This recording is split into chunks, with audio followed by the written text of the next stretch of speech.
akan belajar PAI ya nak ya, Pendidikan Agama Islam dan Budi Pekerti. Sekarang hari ini kita belajar surat An-Nas. Nah, tahu nggak surat An-Nas? Bagaimana bunyinya? Apa artinya? Tentu saja surat An-Nas ini sudah tidak asing lagi bagi kita. Setiap hari insya Allah kalian sudah menghafalkannya. Bunyinya bagaimana? Silahkan disimak ya nak ya. A'udzubillahi minasyaitonirrajim. Bismillahirrahmanirrahim. Qul a'udzu birabbin nas, malikin nas, ilahin nas, min syarril waswasil khannas, alladzi yuwaswisu fi sudurin nas, minal jinnati wan nas. Guru harap kalian sudah hafal beserta artinya dan tartil dalam melafalkannya.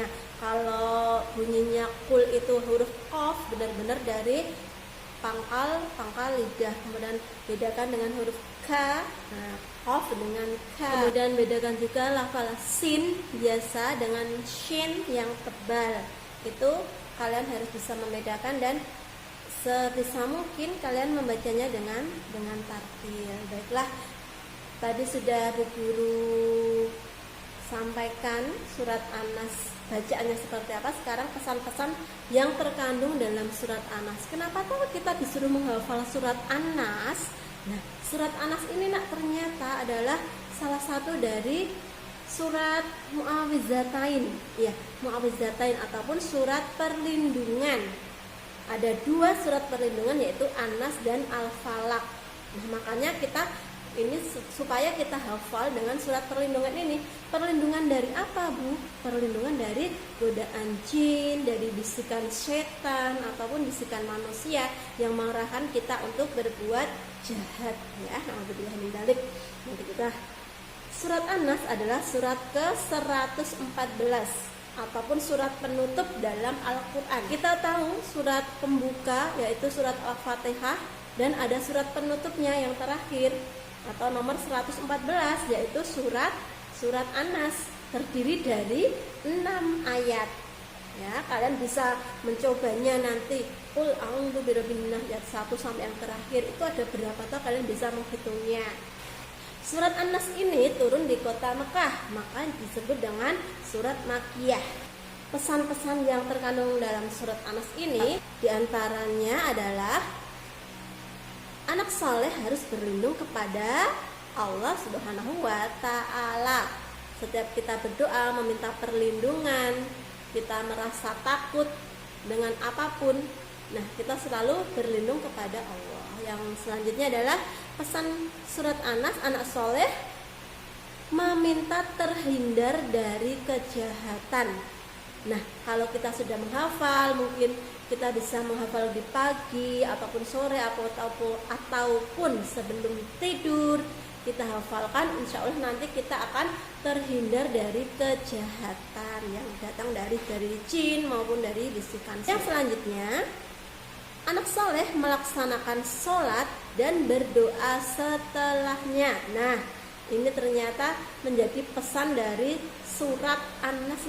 Perintah untuk sholat, kita harus sholat tepat waktu, 5 waktunya, jangan sampai ketinggalan.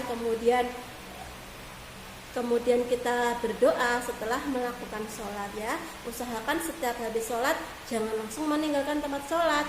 Nanti Allah mengira kita sombong, tidak meminta apapun, tidak berdoa kepada Allah. Nah, makanya setiap habis sholat usahakan kita berdoa.